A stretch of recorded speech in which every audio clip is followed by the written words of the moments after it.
নমস্কাৰ আপোনালোকক RM education চেনেললৈ সকলোকে স্বাগতম জনাইছো।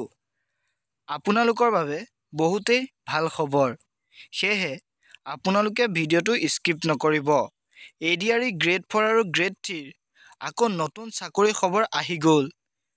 ADRE গ্ৰেড 4 আৰু গ্ৰেড 3 আৰু 15,000 চাকৰি বিজ্ঞাপন উলিয়াব বুলি আমাৰ অসমৰ মুখ্যমন্ত্ৰীয়ে ঘোষণা কৰিছে। সেয়ে আপোনালোকে যদি চেনেলটোলৈ নতুনকৈ আহিছে তেন্তে চেনেলটো সাবস্ক্ৰাইব, লাইক, কমেন্ট কৰিবলৈ নাপাহৰিব। কাৰণ এনে ধৰণৰ আপডেট আপোনালোকে এইটো চেনেলৰ যোগেদি পাই থাকিব। যিমান পাৰে বন্ধু-বান্ধৱীলৈ শ্বেয়াৰ কৰিবলৈ নাপাহৰিব।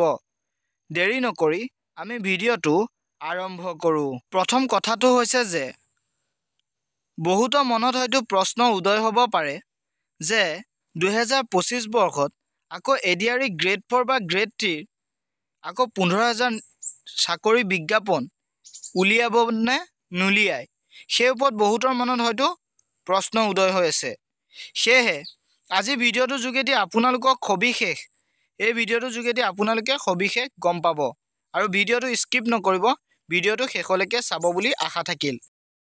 বহুতে হয়তো ADRE গ্ৰেড 4 আৰু গ্ৰেড 3 পৰীক্ষা হয়তো দিছে আৰু তেওঁলোকে ভাবিছে যে এইবাৰ মোৰ চাকৰি হোৱাৰ সম্ভাৱনা নাই।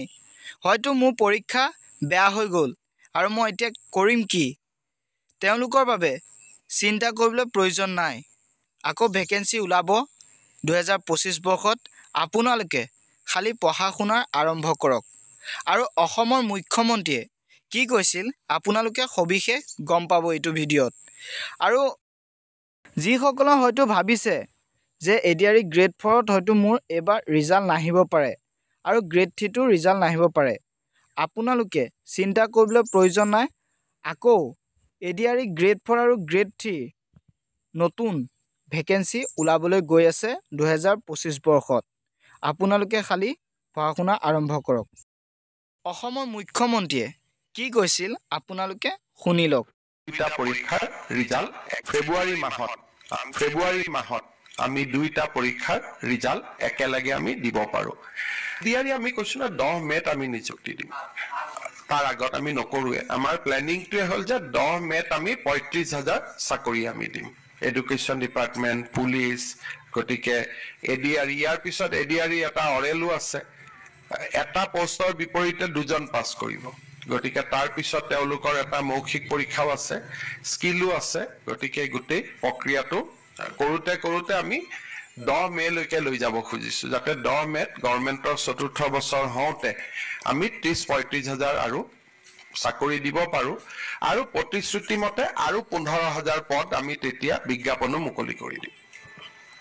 নতুন আপোনালোকে হয়তো শুনিলে কি ক'লে আমাৰ মুখ্যমন্ত্ৰী ডাঙৰীয়াই। আৰু সেয়েহে আপোনালোকে পঢ়া-শুনা আৰম্ভ কৰক। যিমান পাৰে এতিয়াৰ পৰাই প্ৰস্তুতি কৰক। আৰু লগতে বহুতে হয়তো বেয়া কমেণ্টো কৰে। আৰু তেওঁলোকক কৈছোঁ, যিসকলে বেয়া কমেণ্ট কৰে হয়তো আপোনালোকে ভিডিওটো নোচোৱাই ভাল। ভিডিওটো আপোনালোকে আহি বেয়া কমেণ্ট কৰিলে ভিডিও প্ৰস্তুত কৰিবলৈ বেয়া লাগে। সেয়ে আপোনালোকে তেনেকুৱা নকৰিব, মনত আঘাত পাওঁ। সেয়ে আপোনালোকে আজি ভিডিওটো ইমানতে সমাপ্ত কৰিলোঁ। কেনে পালে ভিডিওটো চাই? যদি ভাল লাগিছে চেনেলটো সাবস্ক্ৰাইব, লাইক, কমেণ্ট কৰিবলৈ নাপাহৰিব। কাৰণ এনেধৰণৰ আপডেট আপোনালোকে এইটো চেনেলতে পাই থাকিব। যিমান পাৰে বন্ধু-বান্ধৱীলৈ শ্বেয়াৰ কৰিবলৈ নাপাহৰিব। যদি আপোনালোকে ভাবি আছে যে ADRE গ্ৰেড 4 বা গ্ৰেড 3ত মোৰ এবাৰ নাম আহিব, কিন্তু ভাইভা বা স্কিল টেষ্ট কেনেকৈ প্ৰিপেৰেশ্যন কৰিব লাগে সেই বিষয়ে আপোনালোকে নাজানে। সেয়েহে আপোনালোকে যদি কমেণ্টৰ যোগেদি কয় তেন্তে মই ভিডিওটো প্ৰস্তুত কৰি দিম। আৰু আপোনালোকে যিমান পাৰে কমেণ্টৰ যোগেদি ক'ব। আৰু সেয়েহে আজি ভিডিওটো ইমানতে সমাপ্ত কৰিলোঁ। ভিডিওটো চোৱাৰ বাবে সকলোকে ধন্যবাদ জনালোঁ।